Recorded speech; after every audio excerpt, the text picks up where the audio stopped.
अस्सलाम वालेकुम बुजुर्गों, दोस्तों और साथी नाजरीन। इस हफ्ते के फिक्र नज़र प्रोग्राम में आपका इस्तकबाल है।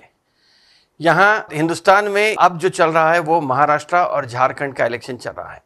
महाराष्ट्र में 48 सीट्स है, जो कि सबसे उत्तर प्रदेश के बाद दूसरी बड़ी रियासत है।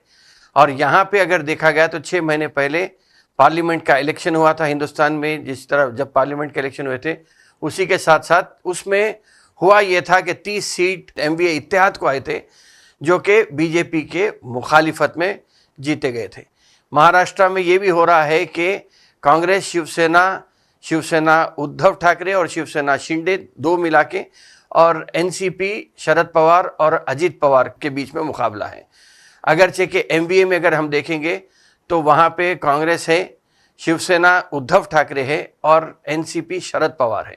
या यूँ कहेंगे कि महाराष्ट्र की अगर हम बात करेंगे तो ये ज़रूर है कि महाराष्ट्र में गांधी ख़ानदान, ठाकरे ख़ानदान और पवार ख़ानदान के बीच को लेकर एक इत्तेहाद है।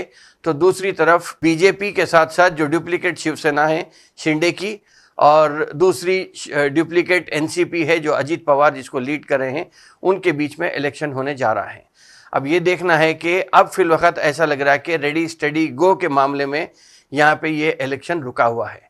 नारे तो काफ़ी बुलंद हुए हैं, कैची स्लोगन्स भी दिए गए हैं, लेकिन सबसे ज़्यादा आजकल जो बात चल रही है और ख़ास तौर पे जिसे गहरी नज़र से सोच और फिक्र के साथ देखने की ज़रूरत है, वो है बटेंगे तो कटेंगे।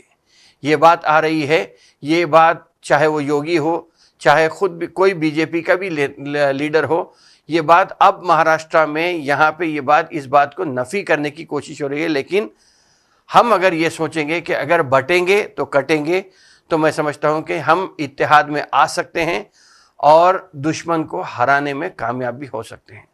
बड़े बड़े लीडर जो हैं बीजेपी के, वो अब इस बात को समझ चुके हैं, तो वो इस बात से मुकराने की कोशिश कर रहे हैं। लेकिन मैं समझता हूँ कि ये सब अपनी जगह है। लेकिन जिस तरह मौलाना सज्जाद नोमानी ने जो मुहिम चलाई, ख़ास तौर पे महाराष्ट्र के पूरे असेंबली हलकों में, मैं समझता हूँ कि कहीं ना कहीं उसके समरावर नताइज बरामद होना चाहिए। रहा सवाल बटेंगे तो कटेंगे, अगर ये देखेंगे तो हर घर में बटेंगे तो कटेंगे का मामला हो चुका है, क्योंकि 15 लाख तो नहीं मिले हैं, लेकिन हर घर में जिस तरीके से हर हिंदुस्तानी के घर में परेशानी ख़ास तौर पे महंगाई को लेके है या बेरोज़गारी को लेके है, उससे हर आदमी बट के परेशान हो गया है। तो मैं समझता हूँ कि महाराष्ट्र के इलेक्शन में अगर संजीदगी से हम देखेंगे, गौर करेंगे और वोट की ताकत को हम आजमाएंगे, तो यहाँ पे फिर एक बार मज़ा चकाने का मौका है। अब आवाम किस तरह जाती है या किस चीज़ों को भूल जाती है या किस चीज़ों को जहन में रखती है, वो तो 20 तारीख को जो इलेक्शन होने वाला है उसमें मालूम हो जाएगा। जबकि 18 तारीख को पूरी इलेक्शन की मुहिम ख़त्म हो जाएगी। 19 का एक दिन बीच में है, 20 को रायदही है। 20 के दिन जब ये चीज़ मालूम हो जाएगी, तो 20 का इलेक्शन जब हो जाएगा, तो उसके बाद यकीनन टीवी चैनल्स हों या अखबारात हों, बहुत सारे लोग सर्वे करके अपने रिपोर्ट्स तैयार करके रखे हैं, वो भी बताने के लिए एक कोशिश करेंगे। लेकिन अगर हम देखेंगे जिस तरीके से जो लोगों को याद करना है, वो ये है कि 15 लाख का एक जुमला था, इसके बाद बहुत सारे बातें हुए थे, लेकिन कहीं पर भी कोई फ़ायदा आवाम को नहीं पहुंचा। लेकिन यकीनन अंबानी अडानी को फ़ायदा पहुंचा होगा। ये बात ज़रूर है कि कमर तोड़ महंगाई है, पेट्रोल की कीमत भी कम नहीं हुई है। बेरोज़गारी के मामले में अगर देखेंगे तो हिंदुस्तान में बेरोज़गारी की जो शरह है वो उरूज पर है। 29 स्टेट्स में लोग परेशान हैं, लेकिन सिर्फ 2 ख़ानदान जो खुश हैं वो है अंबानी अडानी। और अंबानी अडानी के अलावा अगर देखेंगे तो जिस तरीके से अडानी बीजेपी के टिकट्स के तकसीम के वक्त वहाँ पे मौजूद थे, मैं समझता हूँ कि ये इस बात की ज़मानत है कि दोस्तों को खुश रखने के लिए बीजेपी कहीं पर भी जा सकती है। अब ये है कि मराठवाड़ा सबसे अहम इलाका है, जहाँ पे अगरचे के 46 सीट्स हैं। और अगर अजला की हम बात करेंगे तो औरंगाबाद, बीड, परभनी, नांदेड़, जालना, हिंगोली, लातूर और उस्मानाबाद, ये डिस्ट्रिक्ट्स वहाँ पे आते हैं। 46 सीट्स में जहाँ पे मुसलमानों की तादाद, आबादी भी काफ़ी अच्छी है, वहाँ पर ये देखना है कि बटेंगे तो कटेंगे का अगर नारा वहाँ पे चल जाता है और मुत्तहदा तौर पे अगर वोट का इस्तेमाल होता है, तो यहाँ पर अगर जितने सीट जीतेंगे उसमें अंदाज़ा ये है कि यहाँ से ही हुकूमत बनने के दरवाजे खुल जाएंगे। अब अगर बढ़ जाएंगे तो फिर ये बात अलग हो जाती है। मराठवाड़ा के बाद दूसरा बड़ा इलाका है विदर्भा, जहाँ पे 62 सीट हैं। और अजला की हम बात करेंगे तो बुल्धाना, अकोला, वाशिम, अमरावती, यवतमाल, वर्धे, नागपुर, भंडारा, गोंडिया, चंद्रापुर और गढ़चिरौली, जहाँ पे नक्सलाइट्स का उरूज होता है, या शेर का इलाका भी जो है चंद्रापुर और गढ़चिरौली, वहाँ पे ये सब इलाका इसी में आता है जहाँ पे 62 सीट है। यहाँ पे यह है कि किस तरीके से आगे बढ़ती है, या 20 तारीख को ही मालूम होगा कि किस तरीके से पोलिंग होती है, किन चीज़ों को लोग जहन में रख के वोट डालते हैं। वैसे अगर देखें तो बड़े बड़े चेहरे जो आप इलेक्शन में लड़ रहे हैं उसकी अगर हम बात करेंगे तो शिंदे हैं जो कि अब फिलहाल मौजूदा चीफ मिनिस्टर हैं, वो इलेक्शन लड़ रहे हैं। फडणवीस हैं जो बीजेपी के ही डिप्टी चीफ मिनिस्टर रहे हैं या बल्कि चीफ मिनिस्टर रहे हैं, और आदित्य ठाकरे है, नाना पटोले है, अजीत पवार है, जीशान सिद्दीकी हैं जो बाबा सिद्दीकी के बेटे हैं, और नवाब मलिक की लड़की है। ये सब बड़े बड़े चेहरे वहाँ पे इलेक्शन में अब लड़ रहे हैं, जो 20 तारीख को जिसकी रायदही होने वाली है। अब इन दो इलाकों के बाद अगर हम बात करेंगे तो वेस्टर्न महाराष्ट्र है जो कि 70 सीट वहाँ पे हैं, जिसमें बेशतर थाने और कोंकण का इलाका है जहाँ पे 39 सीट्स हैं। मुंबई में 36 सीट हैं, नॉर्थ महाराष्ट्र में 35 सीट्स हैं।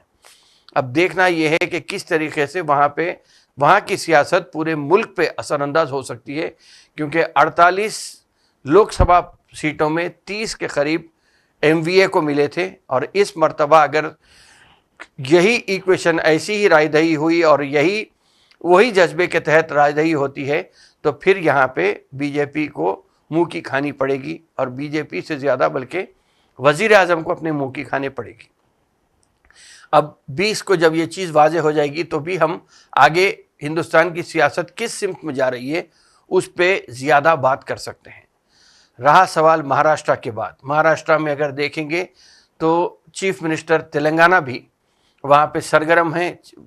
साबिक़ पीसीसी प्रेसिडेंट उत्तम कुमार रेड्डी भी वहाँ पे सरगर्म हैं, बल्कि तेलंगाना के बहुत सारे लोग वहाँ पे सरगर्म हिस्सा अदा कर रहे हैं ताकि वहाँ पे कांग्रेस की जीत को यकीनी बनाया जा सके।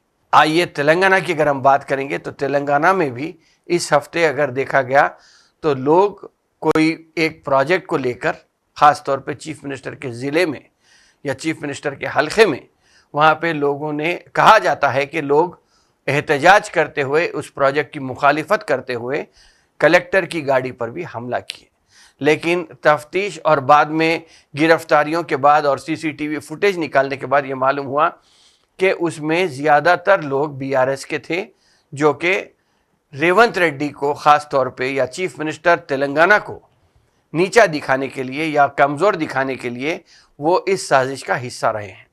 ये बात ज़रूर है कि फिल वक़्त तेलंगाना में कांग्रेस की हुकूमत है, और कांग्रेस की हुकूमत जिस तरीके से चल रही है, यकीनन मैं ये मानता हूँ कि कांग्रेस की हुकूमत की अच्छे कामों की तशहीर कम हो रही है, लेकिन इसीलिए शायद बीआरएस इस चीज़ का फ़ायदा उठाते हुए कहीं ना कहीं तरीके से रेवंत रेड्डी को या चीफ मिनिस्टर को टारगेट बना के हैं। क्योंकि चीफ मिनिस्टर को टारगेट इसलिए बनाए हैं क्योंकि हर प्लानिंग से पहले या बीआरएस की कोई भी प्लानिंग से 2 हाथ आगे या 2 कदम आगे चीफ मिनिस्टर अपनी रफ्तार तेज करते हुए आगे निकल जा रहे हैं। तो कहीं ना कहीं रेवंत रेड्डी को टारगेट बनाना, ये इस बात को कोशिश है कि रेवंत रेड्डी को चीफ मिनिस्टर के ओहदे से हटाना। कांग्रेस गवर्नमेंट को यहाँ पे तोड़कर बीआरएस फिर से हुकूमत में आना चाह रही है। मगर ये बात ज़रूर है कि बीजेपी और बीआरएस को ये बात जहन में रख लेना चाहिए कि अगले 4 साल तक आप अपोजिशन में हैं, अपोजिशन में ही रहेंगे। 4 साल के बाद इलेक्शन होगा तो ही मालूम होगा कि जो जीता वही सिकंदर रहेगा। बहरहाल इसके अलावा भी हम देखेंगे तो पड़ोसी रियासत कर्नाटक में, जहाँ पे कांग्रेस आई थी, या कांग्रेस का ग्राफ कर्नाटका से शुरू होकर तेलंगाना में पहुँचा था, तेलंगाना से पहुँचकर पूरे हिंदुस्तान में 240 सीट पे इंडिया अलायंस आके टिका है। अब बाजू की पड़ोस कर्नाटका की रियासत की अगर बात करेंगे तो वहाँ ये दावा किया जा रहा है कि वहाँ चीफ मिनिस्टर और डिप्टी चीफ मिनिस्टर में भी इख्तलाफात हैं। इस बात को लेकर बीजेपी 50-50 करोड़ रुपए भी एक एमएलए को देने के लिए तैयार है, क्योंकि वो ये सोच रही है कि वहाँ पे अगर कांग्रेस की गवर्नमेंट चले जाती है तो फिर वो वहाँ पे बीजेपी अपनी गवर्नमेंट बना सकती है। तो चाहे वो बीजेपी हो या बीआरएस हो या कोई और अपोजिशन पार्टी हो जो कि मुखालिफ कांग्रेस या मुखालिफ इंडिया अलायंस में हिस्से में हो, मैं समझता हूँ कि उन्हें इस बात को यकीनी बना लेना चाहिए कि अब जो फिलवक़्त जो गवर्नमेंट को मुंतखब किया गया है, 5 सालों के लिए मुंतखब किया गया है, तो वो 5 साल मुकम्मल करने के बाद ही जो भी तब्दीली होगी, अगर होती है तो, क्योंकि 2029 में मैं समझता हूँ कि ज़्यादा तब्दीली की उम्मीद नहीं है। यही कांग्रेस के रियासतें फिर से दोबारा हुकूमत बना सकती हैं, बल्कि मरकज़ में जो फिलवक़्त के हालात हैं वो हालात भी तब्दील होकर मरकज़ में भी इंडिया अलायंस हो या कांग्रेस लेड गवर्नमेंट हो, इसका क़याम आना तकरीबन अब तो ऐसा लग रहा है कि फिलवक़्त मौजूदा माहौल के हिसाब से तकरीबन तय लग रहा है। तो मैं समझता हूँ कि अपोजिशन पार्टियों को संजीदा तौर पे अपने रोल को आप निभाइए ज़रूर, लेकिन खुदा के वास्ते स्टेट को पीछे करने के लिए या कोई प्रोजेक्ट रोक कर अपनी सियासी दुकान चमकाने के बजाय मैं समझता हूं कि हर पार्टी को ये सोच के जिम्मेदाराना अपोजिशन का रोल अदा करना चाहिए, ना कि किसी को नीचा दिखाने के लिए या कोई प्रोजेक्ट को स्टॉल करके अपनी सियासी दुकान चमकाने की कोशिश करना चाहिए। बहरहाल मैं समझता हूं कि हर एक कदम के साथ 2 कदम आगे बढ़ना ये रेवंत रेड्डी की फितरत में है, रेवंत रेड्डी के दिमाग में है, रेवंत रेड्डी की फुर्ती में नज़र आता है। तो अब देखना यह है कि महाराष्ट्र के इलेक्शन किस तरह किस फुर्ती के साथ आगे बढ़ते हैं और हिंदुस्तान की सियासत को किस सिमत में मोड़ते हैं। बहरहाल मैं समझता हूं कि फिक्र और नज़र को दोनों को जारी रखना चाहिए। जिस तरह चीफ मिनिस्टर रेवंत रेड्डी ने कहा कि अगर आपके कोई जान पहचान के रिश्तेदार के दोस्त अहबाब जो महाराष्ट्र में रहते हैं, उन्हें आप फ़ोन करके एक सिपाही के तौर पे ये बता दीजिए कि आपको या तो गांधी परिवार के बीच में चूज़ करना है या फिर मोदी परिवार के बीच में चूज़ करना है। ये सोच कर ही अगर हम आगे बढ़ेंगे तो एक एक बेबी स्टेप जिसे कहते हैं, एक कदम के साथ हम तब्दीली की तरफ बढ़ सकते हैं और हिंदुस्तान को एक दरख्शां मुस्तकबिल की तरफ ले जा सकते हैं। बहरहाल इन्हीं चंद बातों के साथ मैं प्रोग्राम को ये इस हफ्ते यहीं ख़त्म करता हूँ। इंशाअल्लाह ताला आइंदा हफ्ते फिर मुलाकात होगी, फिर बात होगी। शुक्रिया, खुदा हाफिज़।